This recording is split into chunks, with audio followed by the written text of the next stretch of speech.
Pagkatapos kong bumili sa Pure Gold Calentong, mapit sa akin dito nakabike. At sobrang init, tirik na tirik yung araw. Nilapitan ko yung bike ni Sir ng gulong, flat pala yung unahan. Binigyan ko na lang siya pang vulcanize. Para makakain sila. Wala ka eh. Ang barya. May vulcanize dito eh, alam ko eh. Alala ko, ganito yung nangyari sa akin. Naplatan yung gulong ko, tapos wala akong mahanap na vulcanize. Wala ka pang dala-dala ng pera. Kailangan mo dumiskarte para lang makauwi ka na safe. Vulcanize? Teka lang, check ko kung may barya ako.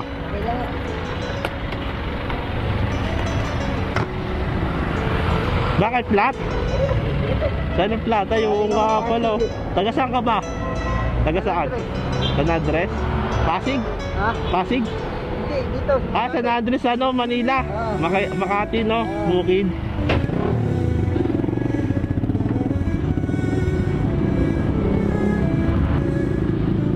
Check natin kung may ano tayo, barya. Ito na lang, bigyan na lang kita ng 100. Okay na to no? Okay na yan. Oo, sige, okay lang po. Dito may mga vulcanize, pagbaba mo dyan, meron sa gilid. Okay po. Ingat po kayo ha. Ingat po, ingat po.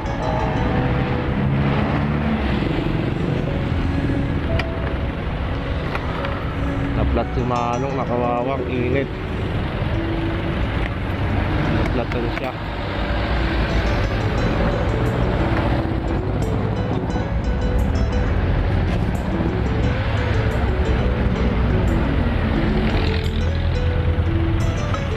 Kawawa naman sa mga naplatan ng layo pa, mainit. Wala siyang pang-vulcanize siguro.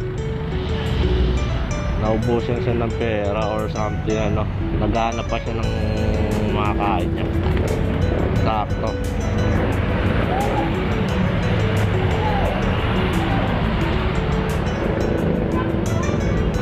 Awa.